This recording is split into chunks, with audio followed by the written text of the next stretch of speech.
if you or anyone you know is struggling with alcohol, please call Alcoholics Anonymous on 1300 222222 or check out their website on aa.org.au. I'll just run through the preamble of Alcoholics Anonymous. Alcoholics Anonymous is a fellowship of men and women who share their experience, strength and hope with each other. They must solve their common problems and help others to recover from alcoholism. The only requirement for membership is a desire to stop drinking. There are no dues or fees for AA membership. We are self-supporting through our own contributions.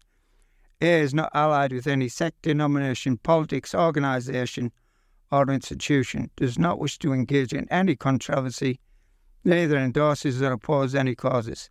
Our primary purpose is to stay sober and help other alcoholics achieve sobriety. Hi everyone, my name's Amanda and I'm a grateful recovered alcoholic. What a privilege and an honour it is for you inviting me here to speak today. My home group is an online meeting which is in West Virginia, and I get it mixed up every time, whether it's Point Pleasant or Pleasant Valley or whatever it is, but it's a great bunch of, people that I truly love, and it's a big book study. And in Australia, we meet at 11:30 a.m. on a Tuesday morning, but I think in the US over there it's 7:30 p.m. Eastern time on a Monday night. Hope I got that right. It's not advertised on any of the social media, but if you'd like to join us anytime, we'd love to have you, and I can get those numbers out to you. My sobriety date is the 16th of March, 2013. And I live in a little coastal town in Australia by the beach.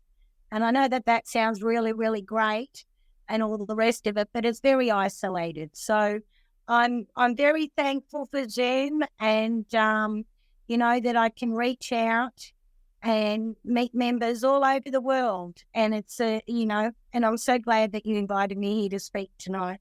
I hope that something I say comes from my heart and reaches your heart. And I feel very, very blessed that I'm sober today by the grace of God. And I never, ever would have thought in a million years that there was a time where I could get a sober day, just one 24-hour day. And the miracle of this program, don't ever give up hope.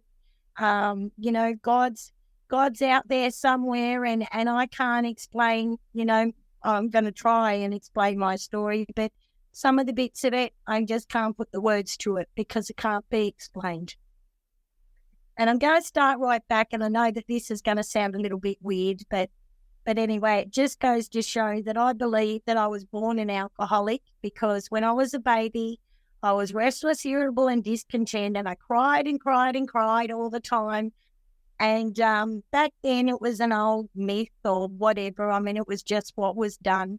My mother used to put brandy in my bottle, and that used to shut me up and put me to sleep. So, I grew up in an alcoholic home where, it cured all ills. If I was sick, if I had a cold or whatever, my dad would give me a bit of rum and he'd say that'd fix it, and it was just the norm. It was just normal. That was the way that I grew up. And so I didn't think that there was anything other than every occasion that was involved, there was grog. There was always grog. It was everything revolved around when my dad, when my mum, when, I got old enough where we could drink. And I know as a kid, I was one of those kids that I was really scared. I know it's hard to, imagine, because now I'm really, really loud, and I wasn't back then. I don't know why, but, I'm loud. I believe that I've been blessed with that gift of enthusiasm, aka ADD, or whatever they call that nonsense. But, I was always scattering. I was always in fear.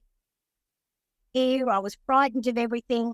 But I can remember that I get this pit in my stomach because my dad was my drinking partner. He's a truck driver, and Mum threw me in the truck with Dad. And Bless his heart, he's still drinking and he's on, this disease. To look at that man, he's like death walking, and he never got this program and he never had the opportunity to live a different way. And I can see the effects that alcohol and how it's a painful, slow death. It's awful to watch. But nevertheless, that's his journey. And sometimes some of us do die so that the others, so that we can appreciate it and be thankful for what we do have. And this disease kills. I didn't know that was my problem. When I was at school, I was, always the one that sort of hung by myself. I was always too scared of people. I never really fitted in anywhere. I didn't like who I was. And I, as I got older, I just grew up not understanding life or how to react, or, it was a violent home that I grew up in, and that sort of had its own whatever. But I just knew that, a drink would fix it. A drink would fix it for me. It would ease that big hurt. As soon as I took that first mouthful, I'd go, oh, that feels better. I loved the effects produced by alcohol. I loved what it did to me and how it stopped that race in mind.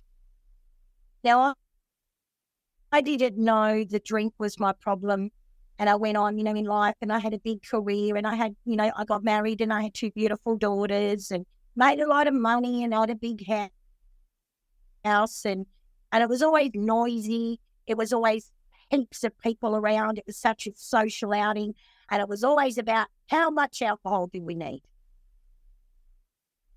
And I drank with people that drank like I did, and I loved it. I'd get that little pit in my stomach, or the flutterbies, or whatever you want to call them, when I knew I was going to the pub, because I hung around pubs and clubs, and I loved the smell, I loved the taste, I loved all the bullshit that went with it.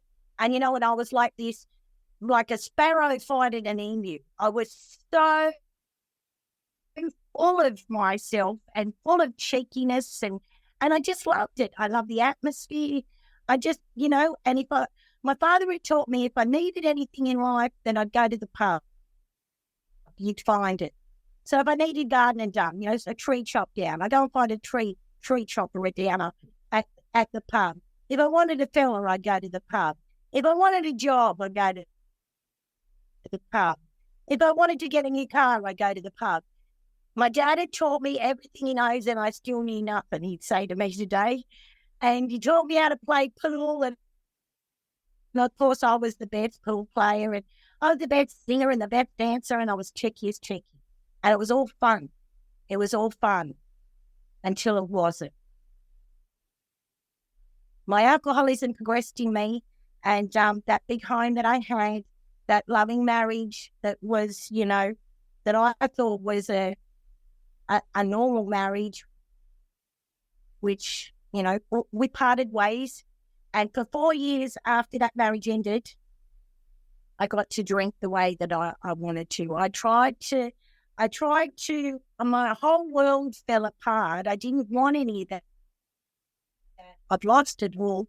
But the biggest thing that was in my mind that I'd lost was the house. The material, external, the house was my big thing in my mind. Oh no, my dream home's gone. And it was all about look of wood, and I had an ego so big that it was, I wasn't very nice to people. I yelled at my kids. I caused drama. There was always chaos. There was always some hullabaloo that was going on, and there was always grog involved. And I'd drink and I'd black out, and I would never remember until I passed out. And then by the end of my drinking, it became, I couldn't draw a sober breath. I couldn't go a minute without a drink. If I wasn't drinking right then and there, I was thinking about drinking. If I just do this, I can go and get a drink. And where was I going to get that? How much money did I have? How can I afford it? It didn't matter whether my bills weren't paid, as long as I had that alcohol. And I did that for 4 years. I took up in my wisdom, there's a game over here in Australia, I don't know whether you know it, but it's called lawn bowls. And at lawn bowls, you can drink while you're bowling. So I thought I was doing really, really great, doing some sport, but I was drinking. And, everybody had left, the game had finished, and we'd all had our shouts and whatnot, but I'd be there to close. And it got to a stage where there's a pub in Alstonville in the town that I lived at, which I don't live at anymore. I did a big move. And I go to the pub and they'd say that, you can't serve me, and they can't serve me anymore. I've had enough. And I'd say, I was really cheeky and disrespectful. They were only doing their job and covering their own, selves for, fines and things. But I'd be cheeky and I'd resisted going, and I was defiant, and I'd come out with some smart aleck comment like, oh, that's if you're too busy, I'll help myself, or whatever. I had a cheeky mouth. I had a gutter mouth, and my language was appalling. And but I'd stumble home after they kicked me out from that one watering hole in the town, and I'd walk home or stumble, and it'd be early hours of the morning, 2 or 3 o'clock in the morning, and there was this church on the corner, and it's a big 150-year-old stone church, and I'd stop there every time I walked home from the pub. I'd sit there on the brick fence and I'd look up at the cross and I'd cry and I'd cry and I'd cry. And I'd say, God, please help me, these men. And no disrespect to you men, but I blamed you. I blamed the men for everything that was wrong in my life. And still to this day, that pains my heart, that I could be so selfish and so disrespectful. I thought a man was going to fix me. It's taken a long lesson to realise that it's not your job, you men, to fix Amanda, but I thought it was. And, it still brings tears to my eyes, the hurt and the pain that I've caused, the opposite sex, so to speak. And anyway, and I'd look up at that cross and I'd ask God for help, and I do this over and over and over and over again. I mean, I'd attempted suicide multiple times, so I couldn't end it that way. I just wanted to die. I didn't want to be on this earth. I couldn't see that there was any joy in life. I couldn't see the gratitude for having 2 beautiful daughters who were teenagers by that stage. Well, one was 18 when we got divorced and the other one was 14. And I couldn't see where, my mistakes and my faults had, contributed to that marriage. And I was resentful at my ex-husband. I was so resentful at him because he left me. Thank God he did today. I can see that from the other side, and what a blessing he did. And he didn't know he was doing that. God love him. But it made me get to a point, thankfully, I got to a point where I got a chance to be done. And anyway, my last bender was 3 days. I was drunk. It was blackout drinking. I couldn't even, tell you. There was a moment there where I think I recall some flashing blue lights. It was always police and drama and chaos involved. And I think I kissed a girl at some stage. I don't know what I did, but, I walked around for 3 days blind, wasn't drunk, trying to get more drink and with no sleep and in a blackout. And it was on the Sunday, and I woke up out of that blackout, and I didn't realise, and I wasn't one to get sick. I didn't puke. When I drank, I just topped up each day. And I woke up and I had puke all in my hair. I stunk, and I could not move my arms and I could not move my legs, and I was in the most horrendous pain that I'd ever been in. And I could not believe that, what was going on. I was so sick. I didn't realise that I'd vomited all up the stairs, and my daughter, God bless her, my eldest daughter, she had to clean up that. I reached the state of pitiful and incomprehensible demoralisation, and I left it for everybody else to clean up my mess. I went to the doctors, and the doctor that, I promised this doctor, I held him in really, really high regard. And I get really emotional because, I'm just so thankful I don't have to live that way today.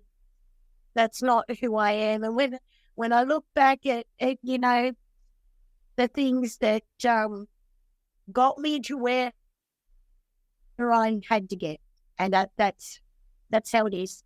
I went to the doctor, and the doctor said to me, now I promised this man, God bless him, I promised him that I would not try to attempt to take my life again.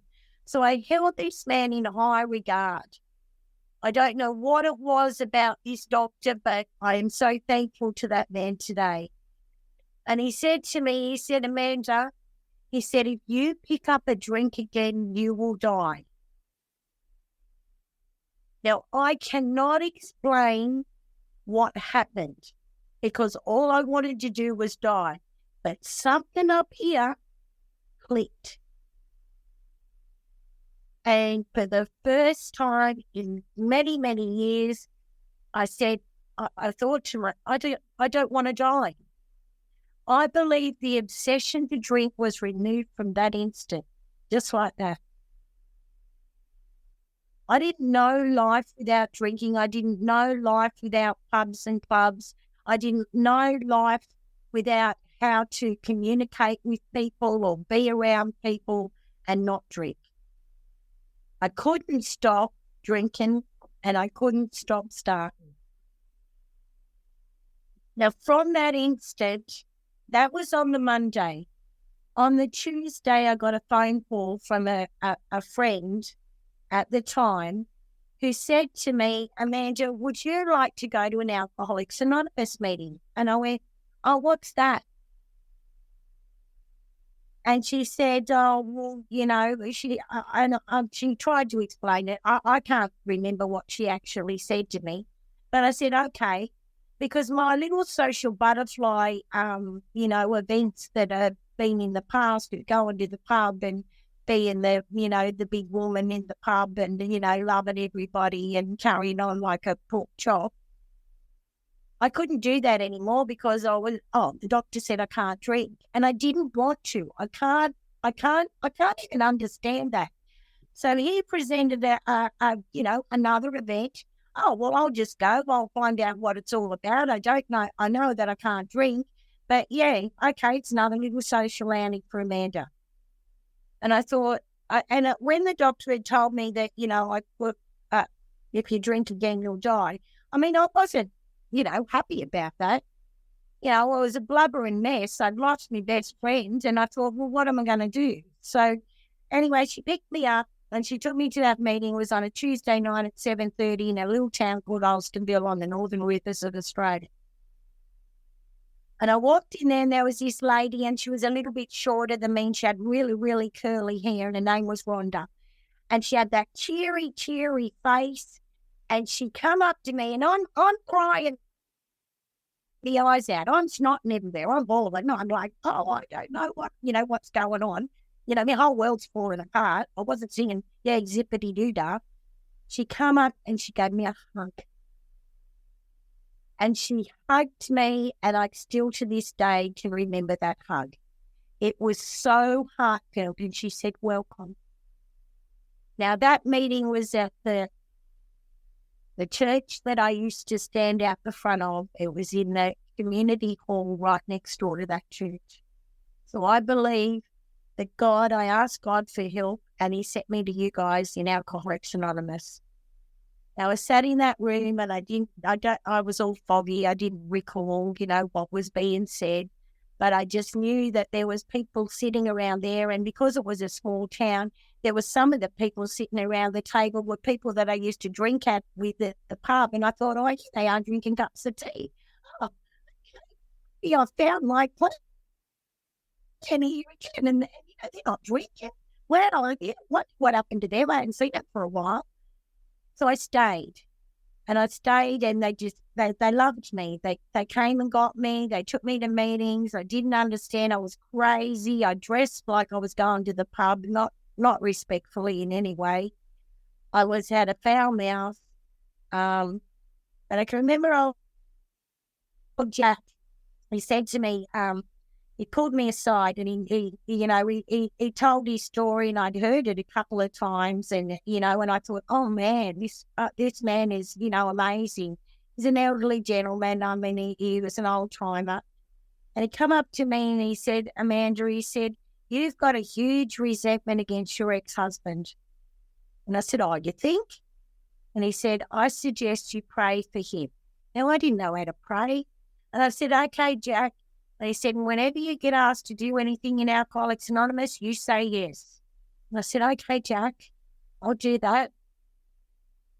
So anyway, I went home and, I went up, prayed for that man, and I didn't know what I was praying to or what to say. But anyway, things didn't change. And old Jack come back to me and he said, Amanda, he said, are you doing what I suggested you do? Are you praying for that man? And I said, yeah. And he said, what sort of prayers are you using? And I said, oh, I pray his truck blows up.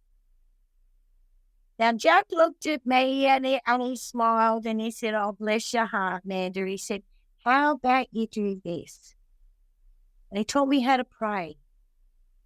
You guys taught me how to pray. I had no understanding of how to pray. So I went along in Alcoholics Anonymous.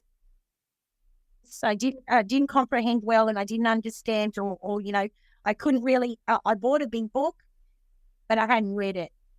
I didn't have a sponsor. I hadn't done the steps, and I just went to AA events and meetings, and I was still crazy, but I was having fun doing it because it was a little outing for Amanda and something else to do instead of going to the pub. Kept me sober. But my mind hadn't changed. All I was just not drinking. And I got to a point in my life again where I felt so alone and that nobody loved me, which wasn't true, and that I just wanted to die. I'd been given a precious gift, and the ungratefulness and the action that I had not taken, and I hadn't done anything. I just wanted it all really easily. And I hadn't done the steps. I hadn't got a sponsor, and I didn't know what I was doing. And I just wanted to die. I wasn't going to drink again. I just wanted to kill myself. And as it turns out, God, in all his, mysterious, miraculous ways, put a lady in my path. And I was then introduced to a big book sponsor, and she took me through the steps, and my life from then on changed.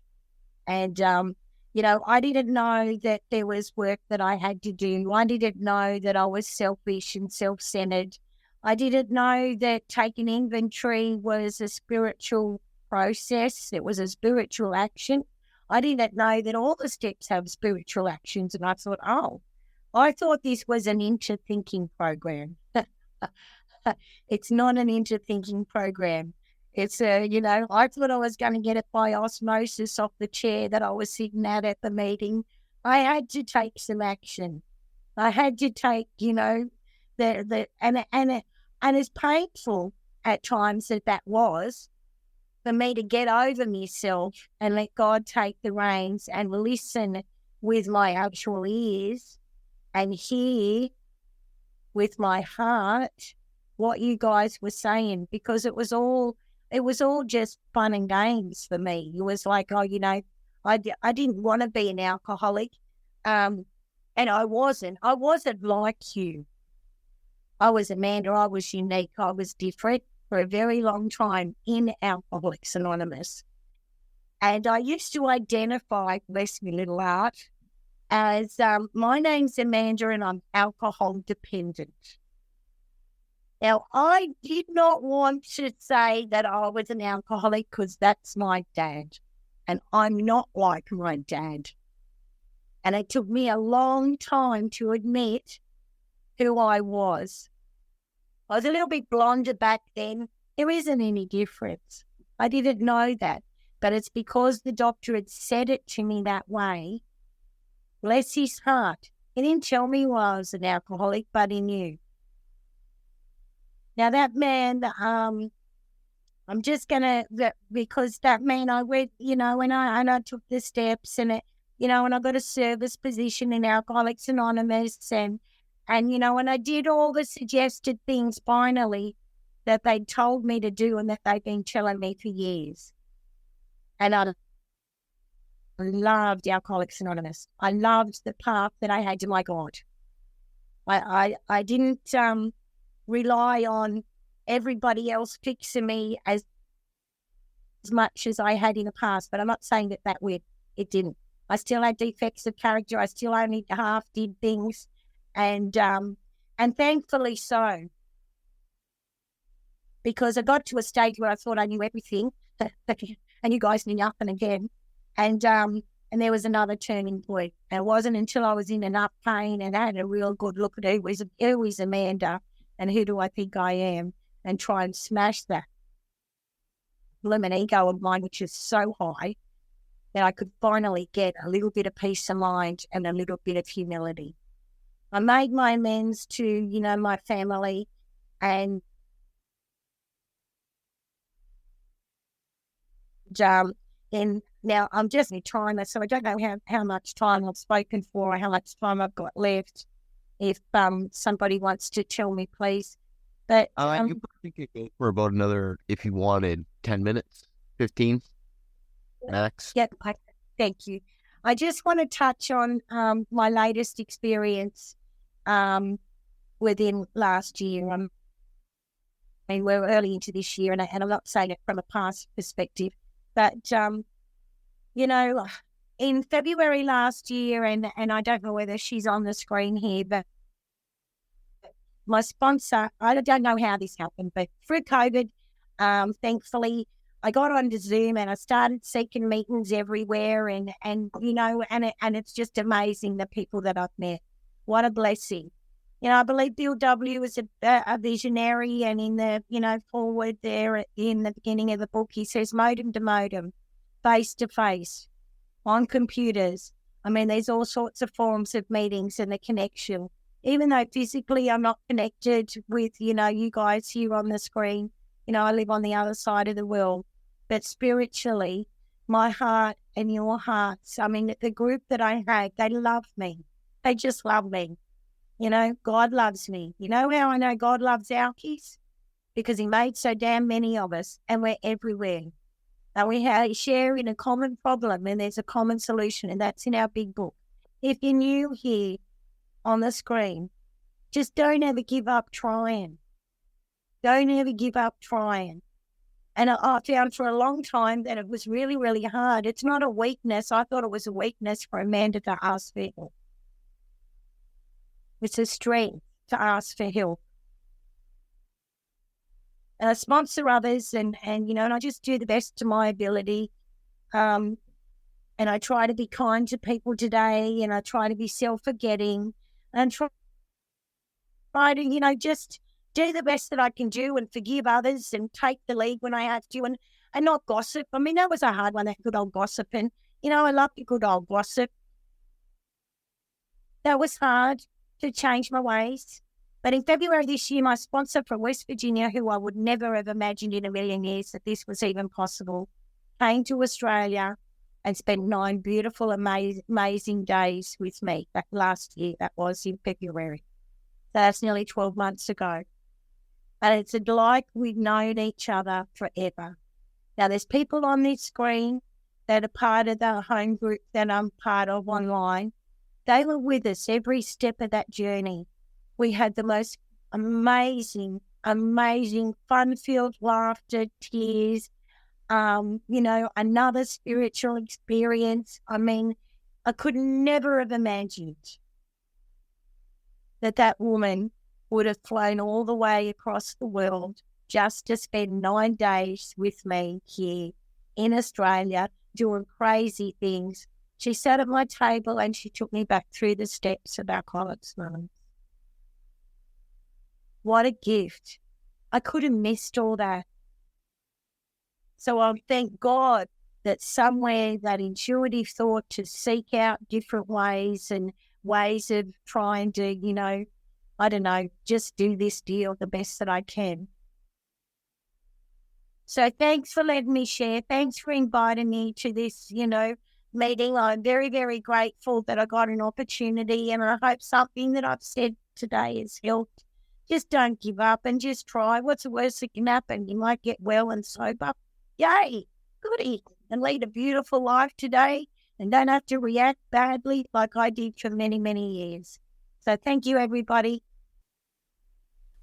We have local meetings for the full week in the local area. Monday is Gala meeting at 8 o'clock. Tuesday is Elizabeth East at 8 o'clock. Wednesday is Elizabeth East at 8 o'clock. Thursday is Two Wells at 8 o'clock. And Friday is Salisbury at 8 o'clock. There's a meeting at Daveron Park at 12 o'clock. And on Sunday there's a meeting in Salisbury at 7 o'clock. And many other meetings in the area. For details of your local meetings, please phone 1300 22 2222. And once again, if anyone you know is struggling with alcohol issues, please call Alcoholics Anonymous on 1300 22 2222. The website is aaSouthAustralia.org.au.